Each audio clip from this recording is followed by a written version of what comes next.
Assalamualaikum warahmatullahi wabarakatuh.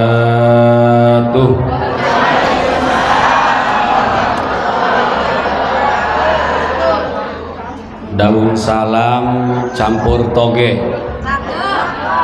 kurang kompak. Daun salam campur toge. Yang jawab salam mudah-mudahan dapat MBG. Daun salam, daun saga. Yang jawab salam mudah-mudahan masuk surga. Alhamdulillah. Alhamdulillahi wa kafa. Wassalatu wassalamu ala ashrafil anbiya'i wal mursalinil mustafa wa ala alihi wa ashabihi ahli sidqi wal wafa. Ashhadu an la ilaha illallah wa ashhadu anna Muhammadar Rasulullah. Allahumma salli ala sayyidina Muhammadin nabiyyi nafsika wa zinata arshika wa midada kalimatika ya Allah. Ya Hayyu ya Qayyum, ya Alim ya Azim ya Rabbal Alamin. Wa la hawla wa la quwwata illa billahil aliyyil azim. Qala Allah Ta'ala fil Qur'anil Karim, A'udzu billahi samii'il 'aliim minasy syaithaanir rajiim. Walau anna ahlal qura amanu wattaqaw lafatahna 'alaihim barakatim minas samaa'i wal ardh. Al-ayah.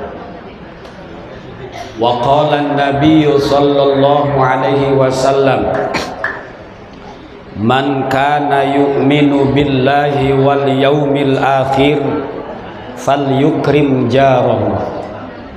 Shadaqallahul azim wa sadaqa rasuluhun nabiyul habibul karim.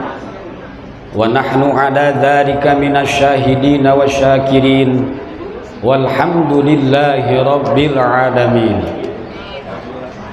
Hadratil mukarramin, para alimil ulama, para kiai, para asatidz, para tokoh masyarakat, para hujjajah, wabil khusus para kiai, para ustadz, para guru yang hadir di tempat ini, kita doakan mudah-mudahan para kiai kita, para ustadz kita, mudah-mudahan selalu ditambah-tambah umurnya, ditambah-tambah sehatnya, ditambah-tambah rizkinya, ditambah-tambah istrinya.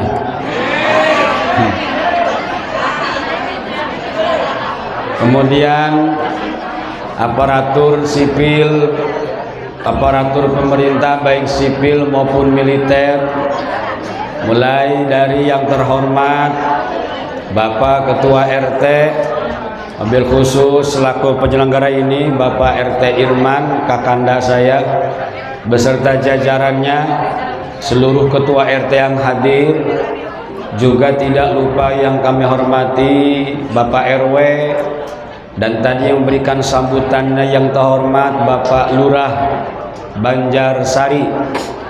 Kalau saya Banjar Agung, Pak Lurah di Banjarsari.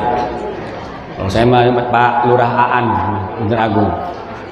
Kemudian yang kami hormati Ketua DKM beserta para pengurusnya dan para kesepuhan yang hadir, yang mohon maaf tidak bisa saya sebutkan satu persatunya.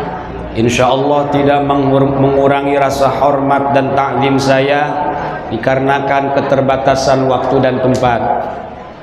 Juga kepada yang kami hormati ibu-ibu majelis taklim, baik ketua ataupun para jamaahnya, dan umumnya seluruh para jamaah pengajian bulanan Masjid Nurul Amal RSS Pemda.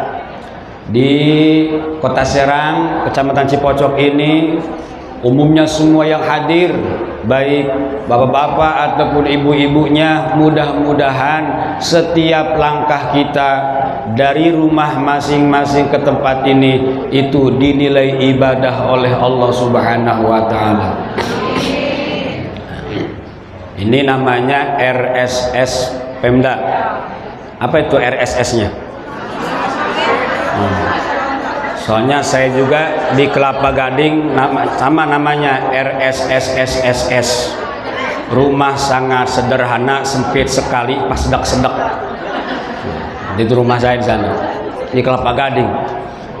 Di mana Kelapa Gadingnya? Tadi ngobrol sama Pak Lurah. Kelapa Gadingnya di KSB. Masuk KSB, cari komplek Kelapa Gading. Di situ ada paling pojok ada pesantren Darussolah. Di situ ada rumah lantai 3, mobil Pajero ngebaris 4. Nah itu rumah orang. Rumah orang, rumah saya paling pojoknya itu. Ya biar tahu.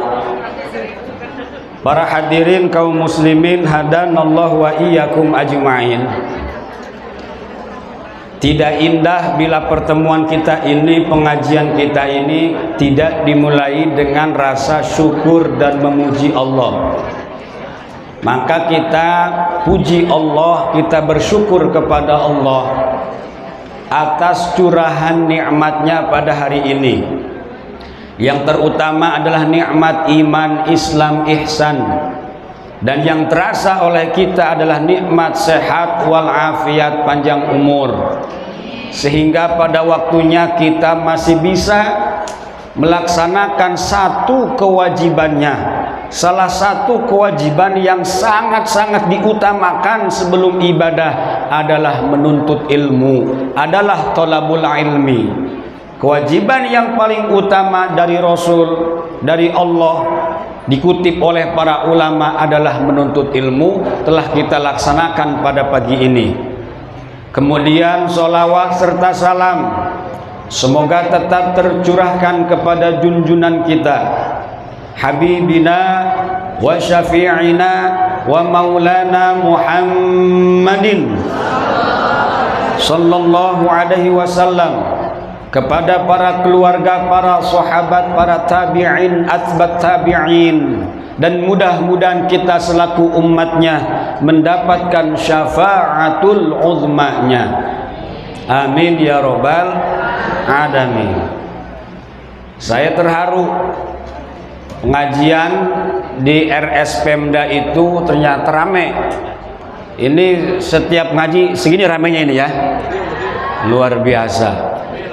Bisa lebih ya, bisa lebih, luar biasa. Itu harus dipertahankan. Nanti buat saya contoh nanti kalau saya ceramah muludan, saya jadikan materi ini ya. Sekarang zaman sekarang itu sulit, pengajian itu bisa rame, bisa istiqomah itu sulit karena perangnya dengan HP, dengan teknologi sekarang mah ya.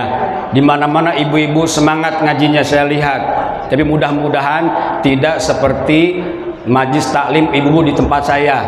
Saya juga punya Bu pengajian majlis taklim di rumah, di pondok, setiap Sabtu pagi jam 9 di rumah. Ya, tadi ibu-ibu mah Pak semangat ngajinya. Kadang-kadang bawa tas gede-gede tasnya Pak. Ibu-ibu iya. Diperiksa mah itu dalam itu bukan kitab, nggak ada buku, nggak ada pulpen, tasnya mah gede. Kenapa Pak Ustadz? Sengaja biar pulang ngaji itu jeruk, kue, aqua masuk semua ke tas. Oh sama aja di sini juga ya. Kirain ibu-ibu di tempat saya doang. Ditanya mas sama suaminya, Bu tadi Pak Ustadz ngebahas apa? Wih sama aja kayak kemarin. Ini ngebahas apa? Wih sama aja kayak kemarin. Iya, saya mah di dalam majlis baca kitab capek-capek, ibu mah di luar metis jambu. Ibu, nggak apa-apa biar, ya duduknya saja sudah mendapatkan pahala. Bu, kata Nabi ditukil oleh Syekh Nawawi Tanara di dalam kitab Tanqihul Qaul, di dalam fasal keutamaan ilmu. Rasul bersabda, julu suka sa'atan fi majlisil ilmi la tamassu qalaman wala taktubu harfan khairum min alfi rak'atin tatawwu'an. Kata Nabi, dudukmu di majlis ilmu 1 jam, maka saya 1 jam aja nih sesuai hadis Nabi ya, lewat 1 jam hitungannya lembur, udah 1 jam aja. Kata Nabi, dudukmu 1 jam di majlis ilmu, la tamassu qalaman, tidak bawa pulpen, wala taktubu harfan, tidak menulis 1 huruf, duduk aja. Khairum min alfi rak'atin tatawwu'an, itu lebih bagus, lebih baik, lebih besar pahalanya daripada ibadah sholat sunnah 1000 rakaat. Alhamdulillah, boro-boro 1000 rakaat ya Bu ya. Terawih 20 rakaat sama witir 3 23, itu dipilih-pilih imamnya yang cepat. Imam yang santai nggak laku, itu nggak laku. Baru bismillah aja santai udah diangkut, udah digotong masukin dalam bedug. Baru bismillahirrahmanirrahim, itu makmum di belakang jadi pengen yang cepet aja ya, apalagi 1000 rakaat. Tapi dengan hadir kita di majlis ilmu, itu nilai pahala melaksanakan ibadah sholat sunnah 1000 rakaat sudah didapat oleh kita. Belum ilmunya, belum kuehnya, belum jeruknya dan lain sebagainya, belum kopinya ya.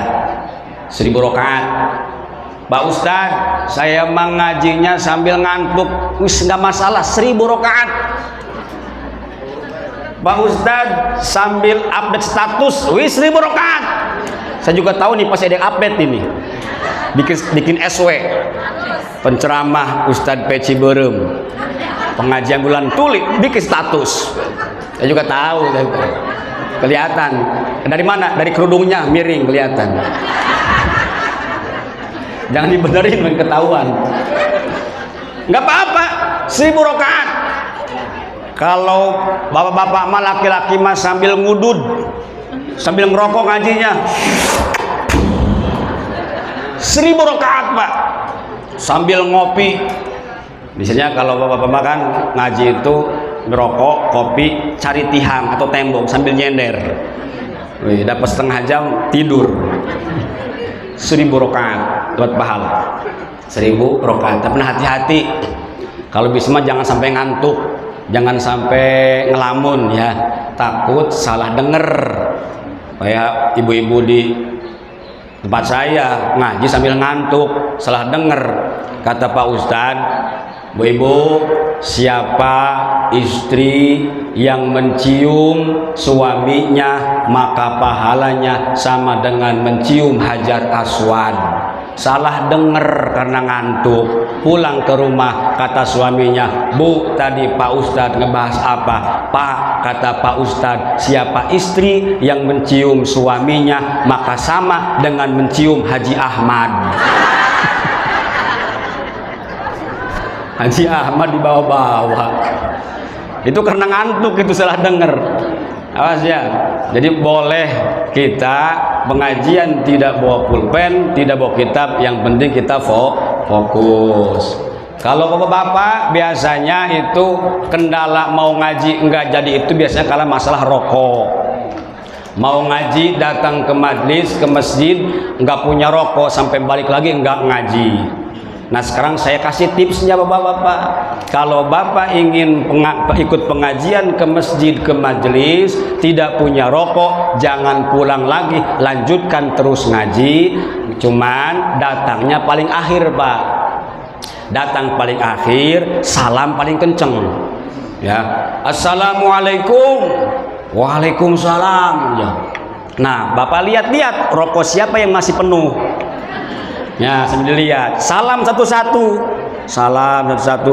Begitu ketahuan, oh rokoknya Pak Lurah masih banyak ini, duduk di samping Pak Lurah, di situ duduk. Ya, begitu duduk ngomong, Pak Lurah, saya mau pulang dulu lah.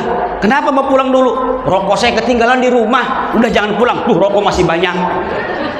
Nah itu, jadi sekarang mah ciriin ya Pak ya, kalau ada bapak-bapak datangnya terakhir, berarti itu nggak punya rokok itu. Ya, itulah hebatnya pengajian. Ya, duduknya kita itu sudah mendapatkan nilai pahala sebanyak 1000 rakaat. Bapak-bapak, ibu-ibu, kaum muslimin hadanallahu wa iyyakum ajmain. Sebelum saya memasuki materi yang sudah ditetapkan oleh panitia, saya hanya mengingatkan bahwa kita semua orang yang hidup, siapapun orangnya, baik orang kota, orang kampung, seorang pejabat ataupun rakyat, bahkan seorang nabi pun tidak akan lepas dari namanya 3 perkara. Sapa bae wonge sing wong irup wong urip pasti akan merasakan 3 perkara. Apa itu Pak Ustadz? 1, namanya orang hidup pasti diomongin orang, diomongin tetangga, pasti. Siapapun, bukan seorang ustadz, seorang kiai, bahkan seorang nabi, bahkan Allah sendiri pun tidak selamat dari omongan manusia yang julid. Pasti cuekin aja ya. Ada ibu-ibu gendut diomongin, wih ibu-ibu kayak gendut, wih kolesterol itu diomong. Ada kiai gendut diomong, wih kiai ge gendut pasti doyan mangan kotak masjid gitu. Kiai diomong. Ada kiai kurus diomong, wih kiai je kurus takut sama istri itu katanya. Saya juga tahu, saya itu pasti diomongin, saya juga pasti. Sok pulang sini pasti saya diomongin. Pasti namanya orang hidup tidak akan lepas dari omongan, pasti dikomentarin. Kalau tidak mau diomongin orang, mati, selesai. Orang hidup mah sudah resikonya pasti akan diomongin, apalagi ibu-ibu ondangan. Awas Bu ya, jaga lisan tuh. Bapak-bapak jaga lisan kalau ondangan, pulang ondangan jangan komen, udah kunci mulutnya, nggak usah komen. Ada kadang-kadang di komen aja. Iya. Beres ondangan, prasmanan di komen. Bu, tadi undangan nggak ke Bu Haji? Undangan jam berapa? Saya jam dohor. Wih enak ibu mas, saya mah jam 4 sore. Nggak kebagian apa-apa, cuma kebagian kutang. Apa kutang? Kulit tangkil. Makanan di komen. Makanan enak, makanan komplit, tenda diomong. Iya ya, enak makanannya mah, prasmanannya mah enak, cuman sayang tendanya jelek. Diomong man, prasmanan enak, tendanya bagus, pengantin diomong. Iya ya, makanannya mah enak, komplit, semuanya ada, tendanya bagus, yang paling modern zaman sekarang tendanya bagus, cuman sayang kenapa pengantinnya ketuaan. Ya, pasti tidak akan lepas dari omongan.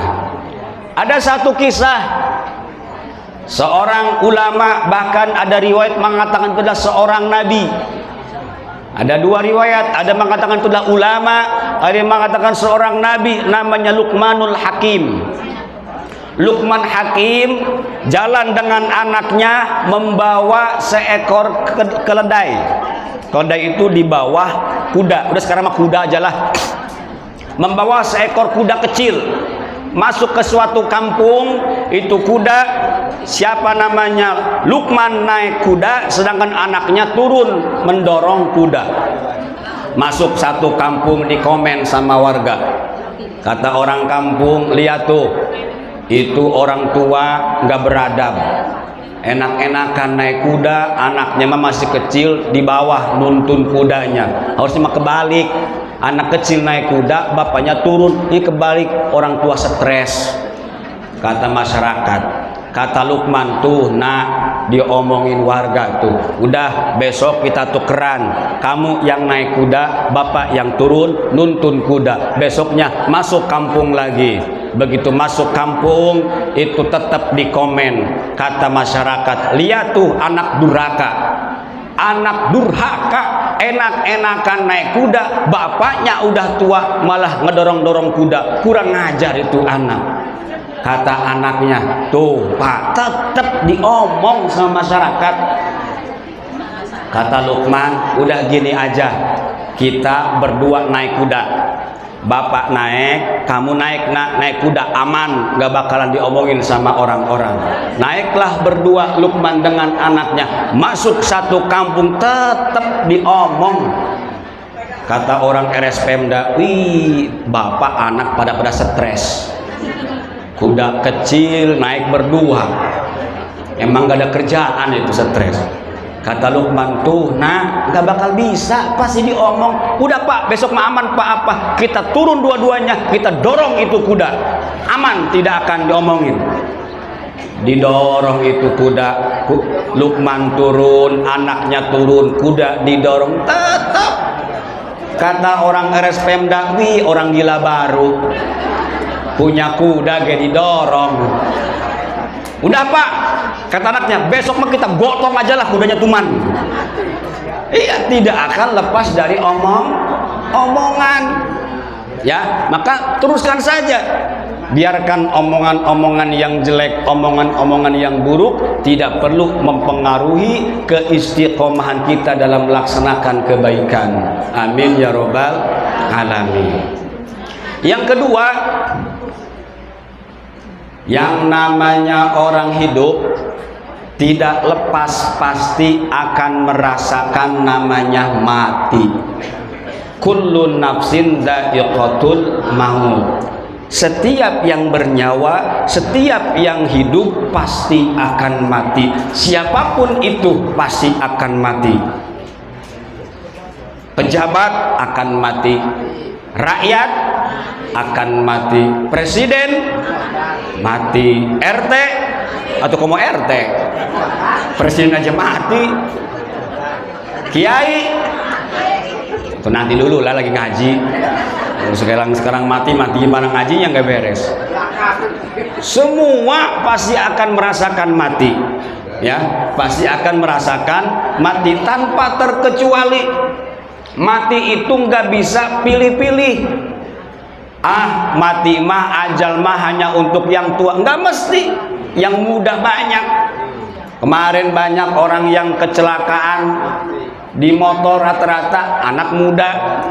Anak muda, nggak pernah saya lihat nenek-nenek pakai motor ngetrek, nggak ada. Anak muda yang mati. Kemarin yang overdosis narkoba, anak muda yang mati. Belum pernah saya ada kakek-kakek mabok itu mati, belum pernah. Paling mabok susu kadaluarsa. Punya istrinya udah nenek-nenek dikenyot, ya mabok udah kadaluarsa. Yang paling itu maboknya. Belum pernah mendengar. Jadi ajal maut tidak melihat usia. Yang tua, yang muda, kecil, bayi pasti akan mati. Seperti ibarat saya melihat pohon bambu. Bu ya, tahu pohon bambu ya? Pohon bambu itu yang muda, yang tua, yang sedang pasti ditebang bagaimana kita butuhnya. Kalau kita butuh mau bikin pos ronda, bangun rumah, maka yang ditebang bambu tua, yang tua mati. Kita butuh bikin tali, maka bambu yang sedang ditebang, ya maka pemuda-pemudi juga mati. Ibu-ibu mau nyayur, bikin sayur, pengen sayur rebung, tahu rebung? Nah, enak kan Bu ya? Bu, enak pakai santan. Kalau enggak dijadiin lalap, di cocol ke sambal. Nah, ibu butuh rebung yang ditebang bambumu muda, maka bayi pun bisa mati. Itu bambu muda. Jangan kayak orang Jakarta Orang Jakarta main ke Pandeglang, dikasih sayur rebung, enak itu, sampai nambah 2 mangkok. Orang Jakarta nanya ke yang punya rumah, Pak Haji, ini enak apa ini Pak? Enak amat Pak Haji ini sayur apa sih ini? Kata Pak Haji, Pak, ini sayur paling enak ini. Sayur apa? Namanya sayur rebung. Apa itu rebung? Rebung itu bambu muda. Wih, yang muda aja enak ya, apalagi yang tuanya ya. Makan sekali itu pager. Pos ronda itu dimakan. Bumbu bambu. Nah, itu kematian. Ajal itu ketika sudah datang tidak akan dinego, tidak bisa dimajukan dan tidak bisa dimundurkan. Semua yang orang hidup pasti akan merasakan namanya mati. Maka jangan mikirin hidup enak. Kita itu terlalu fokus berlomba-lomba bagaimana caranya hidup enak. Jarang orang mikirin bagaimana caranya mati enak. Kalau sudah mati enak, maka di akhirat dia akan berbahagia. Kalau hanya mikirin hidup enak itu tidak ada batasnya. Alhaakumut takatsur hatta zurtumul maqabir. Manusia tidak akan henti-hentinya terus menumpuk-numpuk harta, ingin hidup enak sampai berhentinya adalah hatta zurtumul maqabir, berhenti masuk alam kubur. Maka sekarang pikirin bagaimana caranya biar bisa mati enak, yaitu mati husnul khotimah. Salah satu upaya supaya bisa mati husnul khotimah adalah mudawamatut taklim, mendawamkan rajin ngaji. Itu salah satu upaya. Ya. Yang ketiga, yang namanya orang hidup tidak akan lepas, pasti akan mengalami susah senang. Udah itu pasti kuncinya. Siapapun orangnya pasti akan mendapatkan masalah.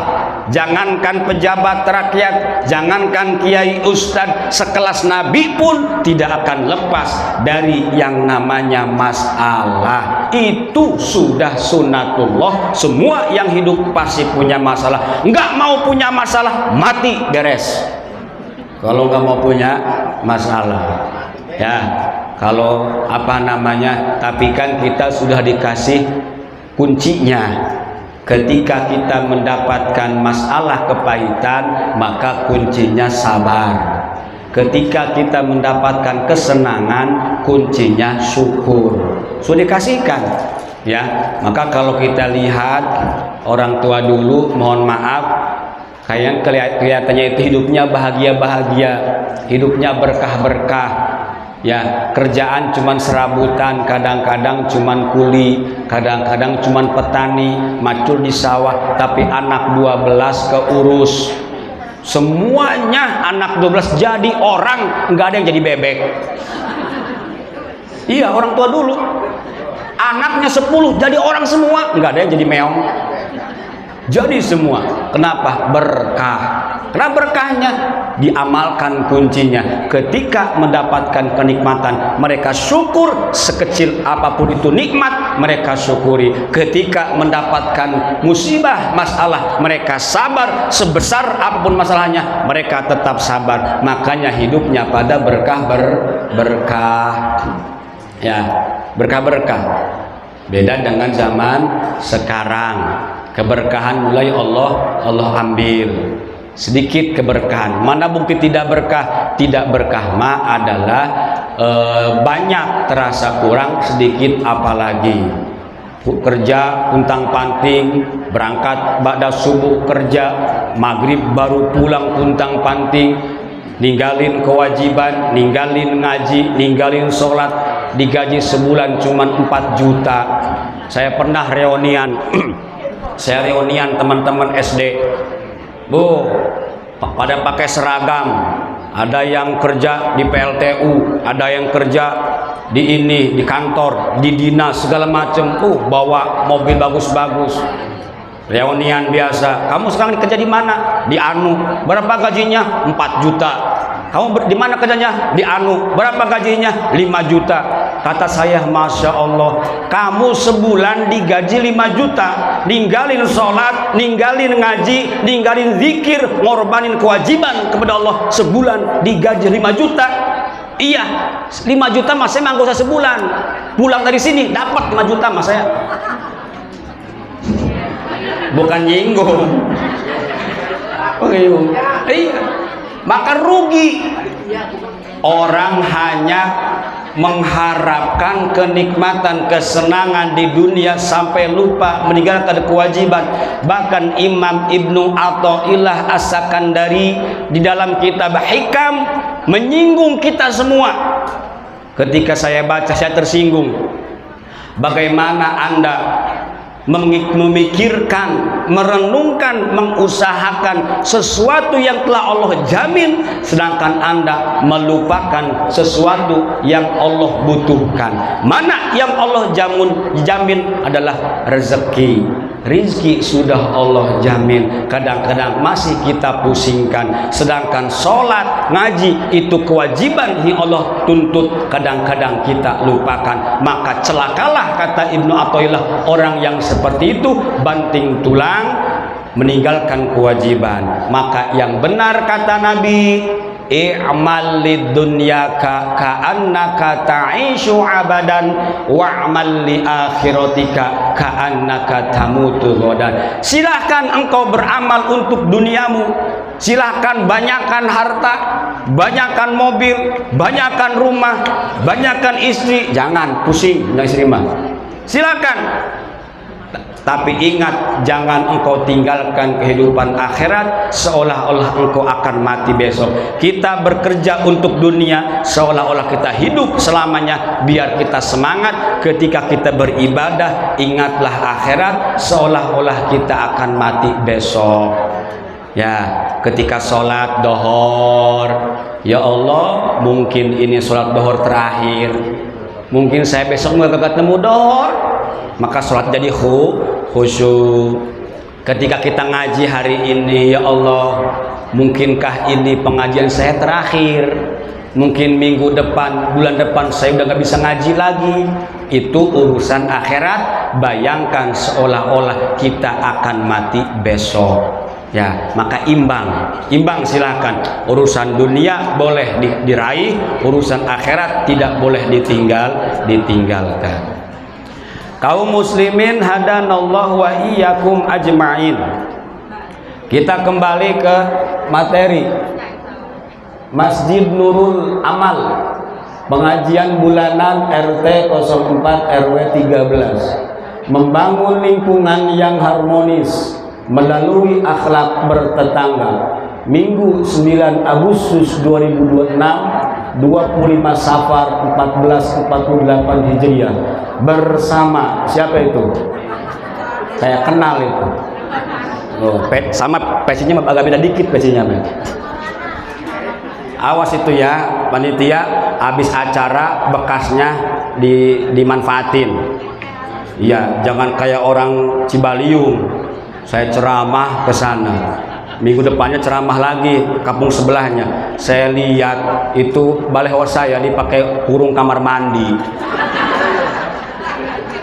Kan di sana makan belum kayak di kota gini kamar mandinya enak. Di luar kamar mandinya di sana mah tutupnya pakai baleho saya. Kebayang nenek-nenek pipis. Saya ngeliatin aja gitu kan. Ada lagi kampung sebelahnya itu baleho saya dipakai ngegebot. Tau nggak ngegebot? Ngebajak sawah. Jebret, muka saya pisan digebukinnya. Oh, jadi manfaatkan untuk yang bermanfaat. Ini bekas saya itu hati-hati. Kadang-kadang dipakai kandang ayam. Saya tidur sama ayam tidurnya. Saya bermanfaatkan. Jadi adalah membangun lingkungan yang harmonis melalui akhlak bertetangga. Bahwa kehidupan kita di dunia tidak lepas adalah ada hubungan, namanya hubungan diniyah, hubungan watoniyah, hubungan basyariyah. Kita bertetangga, ada tetangga seiman, seagama, seislam. Ada kita bertetangga sebangsa, setanah air. Ada kita bertetangga berhubungan sesama manusia atau sesama makhluk. Dan ini perlu kita perhatikan.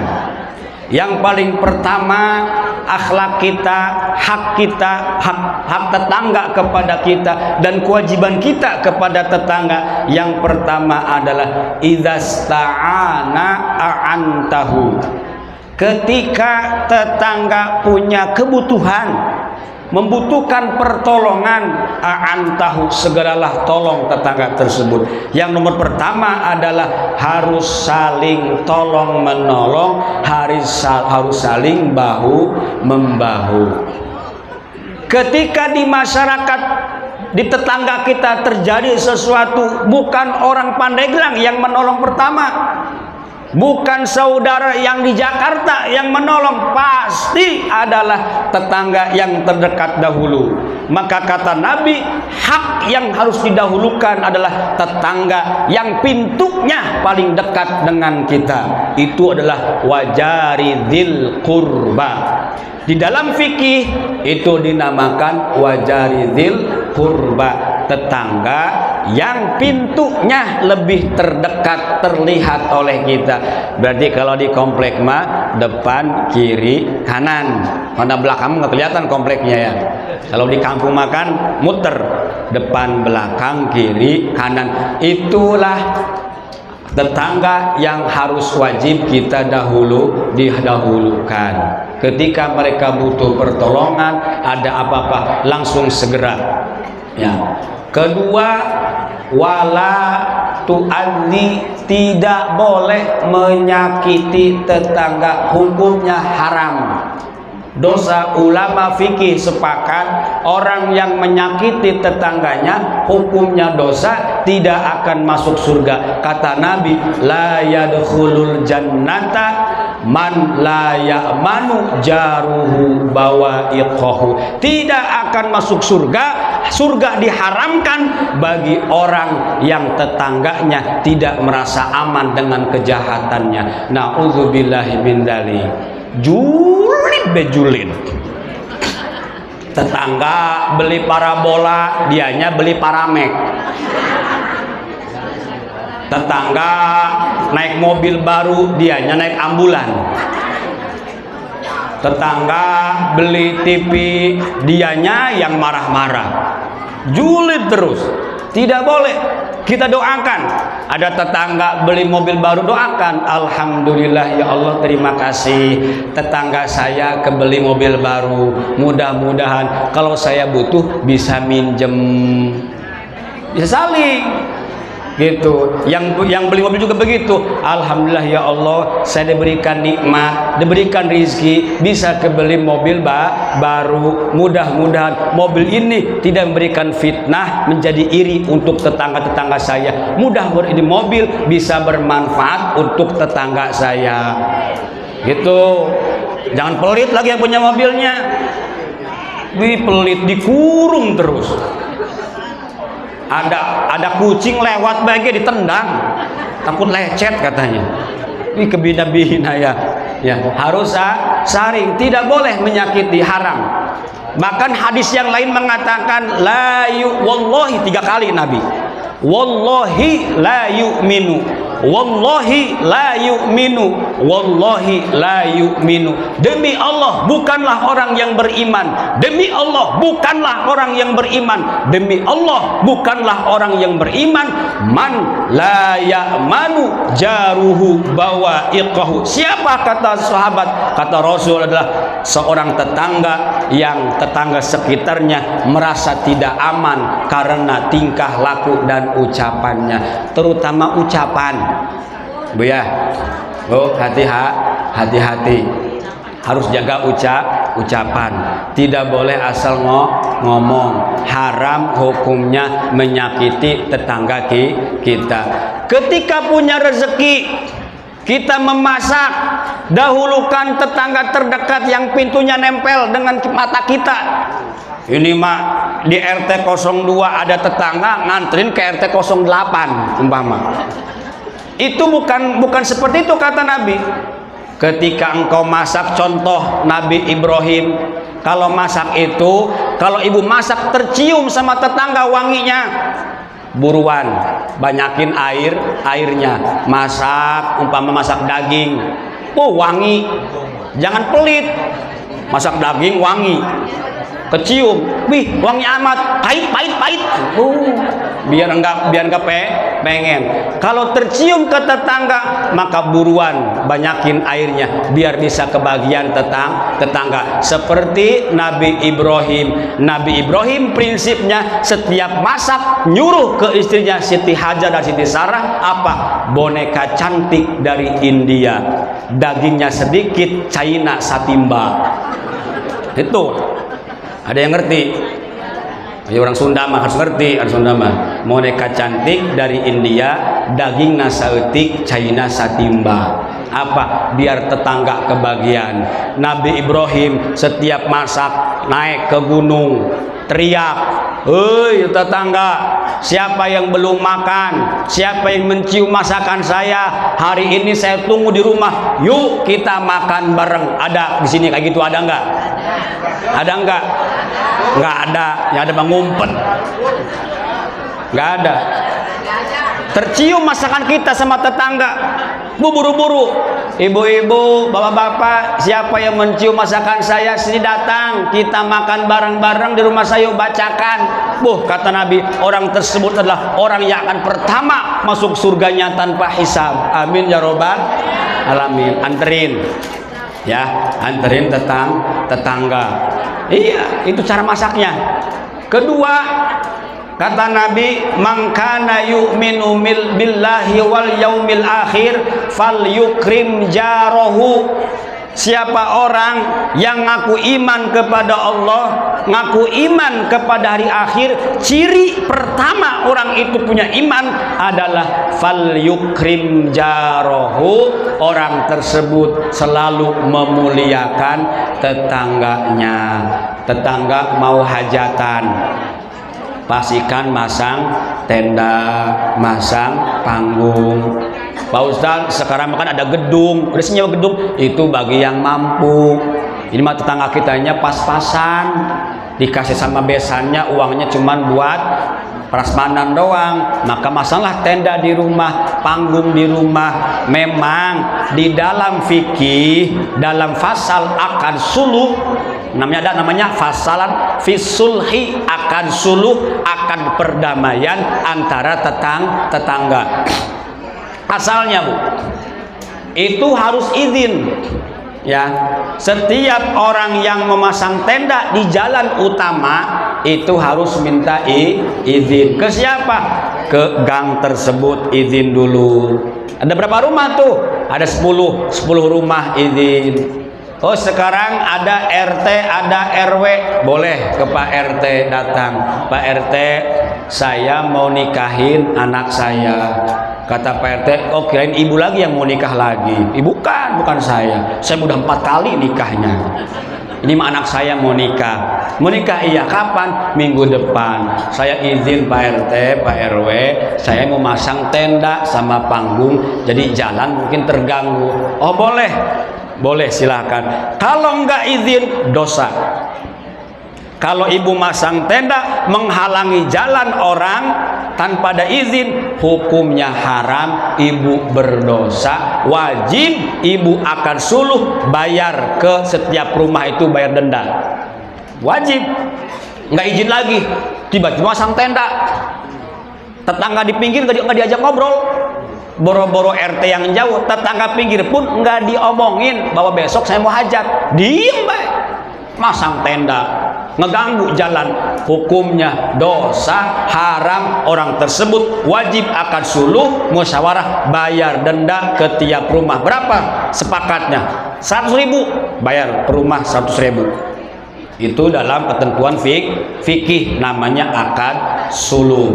Kalau yang 10 rumah itu satu gang itu sepakat, tidak ada masalah, maka tidak ada masalah. Kalau bermasalah satu orang, maka harus menggunakan akad suluh. Perjanjiannya berapa sewa jalan tersebut, gang tersebut, disepakati harus bayar 500.000, bayar 500.000. Kalau sudah izin mah tidak bisa. Pak Ustadz, saya udah izin ke Pak RT bahwa saya mau pakai jalan ini, tutup dulu, maka boleh ya. Kalau sudah izin boleh, tidak mesti akad suluh. Itulah pentingnya dalam bertetangga. Maka segala sesuatu itu harus menggunakan ilmu. Ada ilmunya. Tanpa ilmu kita berbahaya. Bertindak tanpa ilmu berbahaya. Sebab kata ulama, ada 3 kewajiban di dalam kewajiban. Pertama, al-fariḍah qabla al-fariḍah. Kedua, al-fariḍah fil fariḍah. Ketiga, al-fariḍah ba'dal fariḍah. Pertama adalah al-fariḍah fil fariḍah qabla al-fariḍah. Mahiyal faridah qoblal faridah, kewajiban sebelum melaksanakan kewajiban. Apa itu? Satu, ada namanya ilmu. Ilmu itu adalah al faridah qoblal faridah, kewajiban sebelum melaksanakan kewajiban adalah ilmu. Sesuatu itu harus pakai ilmu. Kita bertetangga juga harus pakai ilmunya. Jadi ada orang bodoh, orang kampung, orang kidul bertetangga di RS Pemda, bodoh, nggak ngerti apa-apa. Ada tukang maling, 3 orang malam-malam diajak, Pak lagi ngapain? Mau maling, namanya bodoh. Ikut saya dong maling. Ngikut maling namanya bodoh. Udah begitu sudah berangkat maling, nggak ngerti caranya maling gimana, nanya, Pak caranya maling gimana sih? Bang, caranya maling mah gampang. Apa? Prinsipnya maling mah setiap ada yang berat itu duit. Setiap ada yang berat itu nilainya mahal, itu piduitun. Ditulis di otaknya si bodoh itu. Setiap yang berat itu berharga. Setiap yang berat itu piduitun. Ditulis. Masuk ke rumah orang. Ada uang 1 gepok diangkat enteng dibuang. Ada emas 5 gram diangkat enteng dibuang. Lari ke dapur, ada coet batu diangkat, berat piduitun, pulang dia. Orang-orang bawa emas, bawa duit, dia bawa coet batu. Itu bodoh. Mending jadi orang pinter. Ya, ada tetangga kita orang pinter berangkat ke Bandung, mau beli tape, tahu? Peyem, ya kalau katanya mau tape, beli tape. Kebetulan yang jualannya orang Cina turunannya. Bang, saya beli tape, berapa sebungkus? Kata orang Cinanya, ini tape sebungkusnya ceban. Maklum, orang kampung, orang bodoh, nggak ngerti ceban, bingung dia apa ceban itu. Ya, begitu kata si yang belinya itu, Bang jangan ceban lah, berapa? Nang ningnong lah, nang ningnong. Yang pusing siapa? Yang jualannya berapa? Nang ningnong. Kata yang itu, ceban berapa? Ceban mas 10.000, nang ningnong 5.000 katanya. Bisa baik si bodoh itu. Itu mah bodoh-bodoh agak-agak pinter itu mah bodohnya. Maka harus jadi orang pinter. Bertetangga, ibadah, sholat, puasa, zakat, haji. Yang pertama adalah al-ilmu bikaifiyatiha, harus dengan ilmu cara mengamalkannya. Kedua, al-faridoh fil faridoh. Kata ulama, kewajiban di dalam kewajiban. Tadi kewajiban sebelum melaksanakan kewajiban adalah ilmu. Yang kedua, kewajiban di dalam melaksanakan kewajiban. Al-faridoh fil faridoh. Apa itu? Ikhlas. Ikhlas, Bu. Wajib itu ikhlas. Di dalam sholat, di dalam puasa, di dalam zakat, dalam haji, dalam beramal dengan tetangga pun tanamkan ikhlas. Ini mengasih baik, diomong 7 turunan diomong, ngasih mah sedikit doang, ngasih nama cuma ngasih tahu Sumedang sebungkus, sampai anak cucu diingat-ingat terus. Kamu sombong sama saya, dulu saya kasih kamu tahu Sumedang sebungkus, udah lupa sama saya. Masya Allah, itu tidak boleh. Tanamkan kita ikhlas. Yang ketiga adalah apa? Al-faridah ba'dal faridah, kewajiban setelah melaksanakan kewajiban. Apa kata ulama adalah al-khauf, rasa takut. Setelah kita melaksanakan kewajiban, melaksanakan sholat, melaksanakan zakat, puasa, haji, pengajian, yang tanamkan oleh kita adalah sifat khauf. Apa? Rasa takut. Jangan-jangan tadi ibadah kita tidak diterima oleh Allah. Jangan-jangan ibadah tadi adalah ibadah terakhir kita kepada Allah. Tanamkan rasa khauf, biar apa? Ketika kita beribadah kembali, kita akan meningkat kualitas kita, akan menjadi lebih baiklah lagi. Terus ini, terus udah ada 1 jam belum? Belum. Kalau udah 1 jam, kasih kode ya. Kaum muslimin hadanallahu wa iyyakum ajma'in. Maka cara momen untuk merukunkan kita bertetangga, kita bermasyarakat, baik itu secara watoniyah, sebangsa, setanah air, baik itu secara diniyah, seagama, ataupun basyariah, sesama umat manusia. Kalau kita dengan tetangga rumah, udahlah, kita itu namanya Islamiyah, diniyah, pasti kita seakidah, ini umat Islam, ini umat Islam. Pak Ustadz, ada pas pinggir rumah saya mah itu mah Nasrani, itu mah Kristen, itu bagaimana Pak Ustadz? Bolehkah saya berhubungan baik dengan tetangga saya yang Kristen? Bolehkah saya bermuamalah? Wajib, harus berbuat baik dengan tetangga, sekalipun tetangga itu adalah orang kafir, selama kafirnya kafir zimmi. Siapa kafir zimmi? Orang non muslim yang hidup di Indonesia damai dengan kita, tetangga kita, tidak boleh menyakitinya. Kata Nabi, man adza zimmiyan faqad adzani. Siapa orang yang menyakiti kafir zimmi, sungguh orang tersebut sama dengan menyakitiku, kata Nabi. Nggak boleh diusik. Tetangga kita orang Kristen dibully sama kita, wih nyembah jeng patung, itu mah Yesus disembah orang pakai sempak doang disembah. Jangan dibully ya. Dia punya hak untuk kita lindungi selama dia bukan kafir harbi yang memerangi bangsa kita. Itu namanya hubungan baik dengan tetangga secara watoniyah, sebangsa dan setanah air, sama-sama bangsa Indonesia. Pak Ustadz, ada tetangga saya warga negara asing ngontrak di RS Pemda 1 bulan ngontrak. Dia warga negara asing, orang Korea. Nah, aku senang suka nonton drakor. Orang Korea mah putih, mancung, sipit, bangun tidur dengan kelihatan apa-apa sipit mah. Ada lagi orang Cina, senang juga suka nonton dracin, drama pendek. Kok bisa tahu? Saya juga suka nonton kadang-kadang. Datang tetangga kita, tidak boleh, haram kita mengganggu, menyakitinya. Karena apa? Karena diatur oleh agama. Itu juga tetangga kita, wajari dzil qurba al basyariyah, saudara kita, tetangga kita al basyariyah, sesama umat manusia. Walaupun beda seagama, beda sebangsa, setanah air, tetapi sama satu manusia, satu turunan Kangjeng Nabi Adam alaihi salam. Tidak boleh ya. Maka bimbing, maka di pengajian ini adalah tempatnya untuk menyatukan, merukunkan tetangga. Mudah-mudahan dengan adanya pengajian ataupun di masjid sholat berjamaah bagi bapak-bapak, itu bisa melemahkan sifat benci kita.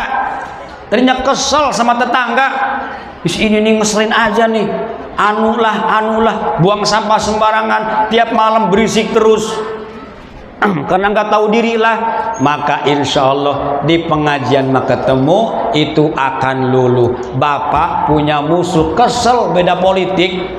Ini nih 02 nih, saya kemarin 01. Udah beres pemilihannya sama Pak Lurah, udah jauh pemilihannya, itu kadang-kadang dendamnya masih ada itu. Nih 02 itu mah tuh, 01 ini pendukung Spanyol ini mah nih. Saya mah Prancis, saya mah sampai musuhan. Kalau sering berjamaah 5 waktu di masjid, lama-lama luluh.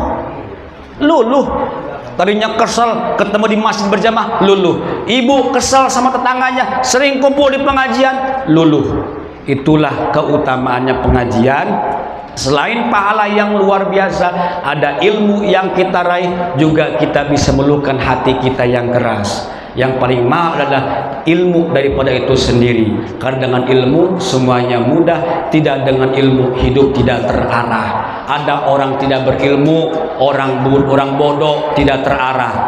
Satu waktu ada jawara. Tahu jawara, Bu? Jawara itu di Pandeglang mah tukang gelut, tukang berantem sama jawara. Jawara setiap punya anak mati. Punya anak mati, dia nazar, ya Allah, kalau anak saya yang bungsu panjang umur, saya mau nazar mau merkosa nenek-nenek. Namanya jawara lah, udah terserah saya lah, orang saya yang ceramah gitu. Begitu aja pokoknya. Saya kalau anak saya panjang umur, yang terakhir saya mau nazar merkosa nenek-nenek. Bodoh. Begitu bener aja, yang bungsu itu ternyata sudah dewasa mau nikah. Begitu mau nikah kata temennya, Lur, lu punya janji dulu, punya nadar lu. Nadar apa? Dulu gua pernah denger kalau anak lu yang ini panjang umur mau nikah, lu punya nadar. Nadar apa? Mau merkosa nenek-nenek. Wah iya ya, gimana ya? Bodoh. Sejawaranya bodoh, temennya bodoh.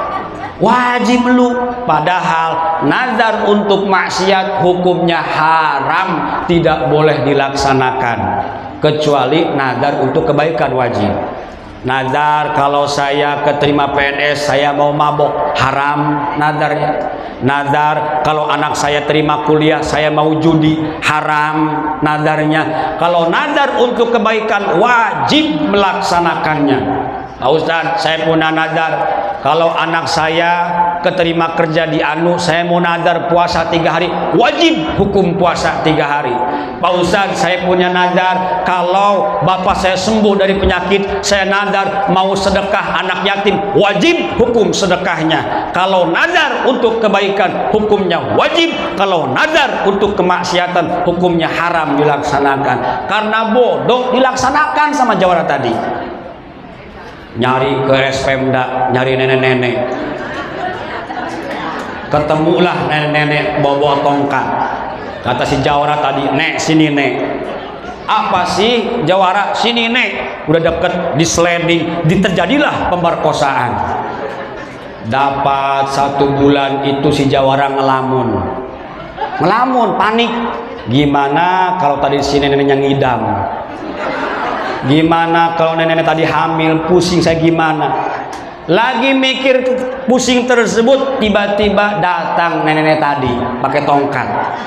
Waduh, bener datang. Ya udah Nek, sekarang mah kalau nenek mau minta tanggung jawab, saya siap tanggung jawab. Kalau nenek hamil, saya siap menikahi nenek.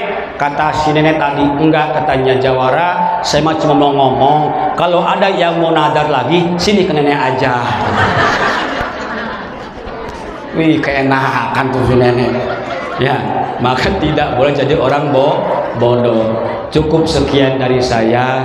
Mungkin banyak salah daripada benarnya. Mohon dibukakan pintu maaf yang seluas-luasnya. Terakhir, nggak mau kalah dari MC. Tadi MC pantun terus. Saya mikir dari belakang tadi, waduh, nggak mau kalah saya sama MC. Saya punya pantun. Ikan sepat, ikan gabus. Kurang kompak. Ikan sepat, ikan gabus. Ikan cucut lompat pagar. Lebih cepat, lebih bagus, karena perut sudah lapar. Terima kasih, kurang lebihnya mohon maaf. Wallahul muwaffiq ila aqwamit thoriq. Wassalamualaikum warahmatullahi wabarakatuh. Oh iya. Baik, terima kasih Bapak Ustaz. Alhamdulillah Bapak dan